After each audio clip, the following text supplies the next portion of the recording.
umaga. Ang mga alaga ba ninyong pusa ay mahilig kayong dahilan ng kung ano-ano sa bahay ninyo?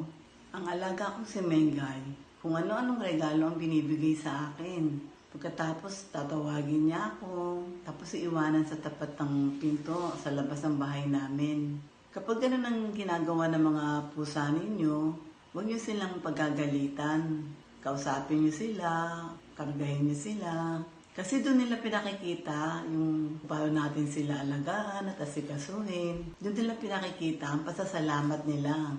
Kaya itong si Mengay, kung ano nung nahuhuling mga daga, mga malalaking daga dyan sa labas. Mengay, anong dala mo? Ha? May pasalubong ka? O sige, lalabas ako ha? Tapos kakagatin niya sa leeg, dadalhin niya sa bahay. Minsan, ulam, merienda, kung anong mga pagkain dinadala sa akin ni Mengay. Kaya nalalaman ko tuloy kung anong ulam ng kapitbahay namin eh. Pasalubong mo, Mengay. Puro ng daing na bangus. Ayan, dinalan ako ni Mengay ng hotdog. Oh, Mengay, ginalaman naman ako ng hotdog. Ayan, Mengay kapalit ng hotdog, manok. Oh, salmon yan. Palit siya ng dala mo sa akin. Huwag niyong kalimutang mag-like, share, and subscribe sa channel ko, Christy Kids. Bye!